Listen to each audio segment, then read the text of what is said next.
Bismillahirrahmanirrahim. Assalamualaikum warahmatullahi wabarakatuh. Saya Sri Astuti Ismail dengan NIM 19920420013 dari Prodi Pendidikan Akuntansi kelas B. Di sini saya akan menjelaskan materi mengenai kebijakan bisnis. Kebijakan bisnis merupakan studi tentang fungsi tanggung jawab pimpinan perusahaan dalam menghadapi problem yang mempengaruhi karakter dan keberhasilan perusahaan secara keseluruhan. Kebijakan bisnis ini juga sering dikaitkan dengan istilah strategi bisnis. Suatu kebijakan memang menyangkut pemikiran yang bersifat strategis yang membawa dampak secara menyeluruh bagi suatu perusahaan. Di samping bersifat menyeluruh, interval waktu dari dampak tersebut juga bersifat jangka panjang. Maka berkembanglah kemudian beberapa istilah seperti perencanaan jangka panjang atau long range planning dan perencanaan strategis atau strategic planning. Selanjutnya, tujuan dari kebijakan bisnis. Ada beberapa tujuan dari kebijakan bisnis seperti melindungi usaha kecil dan menengah. Kebijakan bisnis ini dibuat untuk melindungi usaha kecil dan menengah karena mayoritas bisnis di negara kita ini didominasi oleh usaha-usaha menengah ke atas. Kebijakan ini berguna untuk mencegah usaha kecil tersingkir dan tidak mempunyai lahan atau wilayah berusaha. Padahal justru usaha kecil ini yang perlu dikembangkan sehingga bisa menjadi lebih besar dan mempunyai daya saing. Yang kedua, melindungi lingkungan hidup sekitar. Melakukan bisnis atau usaha di negara kita ini memang memiliki aturan dan itu harus dipatuhi. Aturan tersebut seperti tidak merusak atau membuang sampah sembarangan, karena nantinya ini akan berdampak kepada masyarakat yang berada di sekitaran pasar, dan ini sangat merugikan jika produsen atau penjual membuang limbahnya itu di sembarang tempat. Selanjutnya yaitu melindungi konsumen. Bisnis yang baik adalah usaha bisnis yang mementingkan pelayanan kepada konsumen. Konsumen adalah raja dan kita harus melindunginya, maka dana yang diberikan kepada konsumen halah yang terbaik.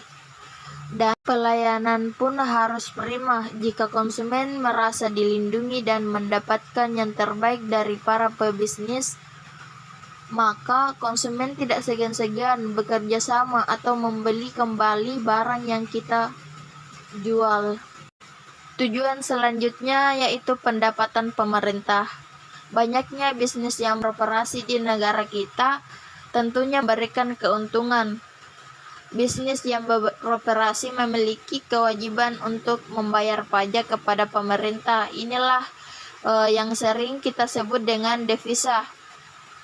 Artinya, semakin banyak untung atau laba yang diperoleh suatu usaha, maka semakin besar pula ia harus membayar pajak kepada negara.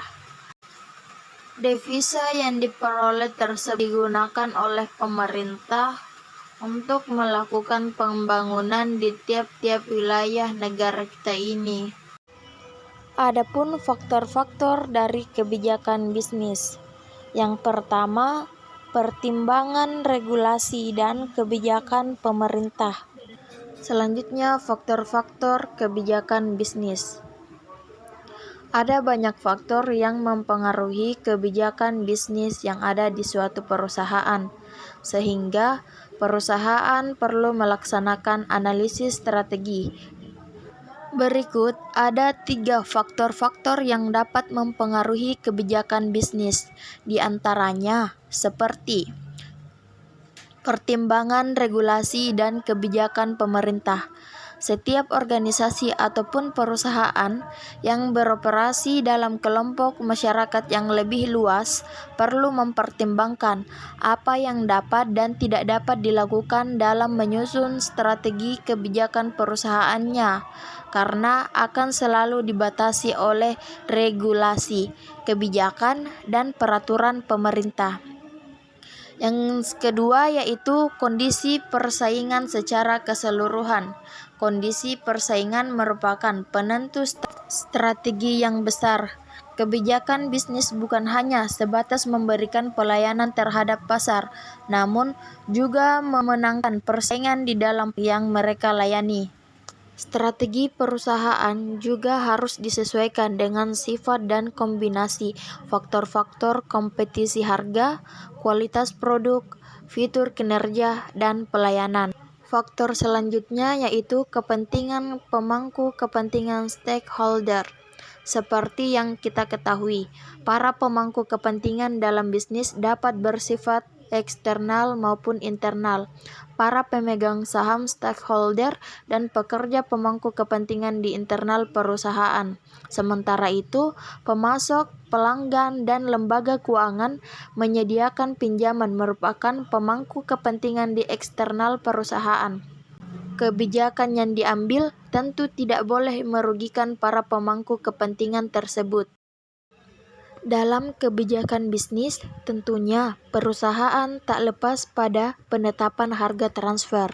Berikut ini hal-hal yang mendorong penetapan harga transfer, seperti yang pertama, semakin besarnya volume usaha. Yang kedua, semakin beragamnya kegiatan. Yang ketiga, semakin kompleksnya atau rumitnya pengelolaan usaha. Yang keempat, perlu otonomi atau desentralisasi kewenangan. Yang kelima, membagi perusahaan menjadi beberapa divisi atau sub sebagai profit center, tidak hanya sebagai cost center. Demikian materi mengenai kebijakan bisnis, kurang dan lebihnya mohon dimaafkan. Wabillahi taufiq wal hidayah. Wassalamualaikum warahmatullahi wabarakatuh.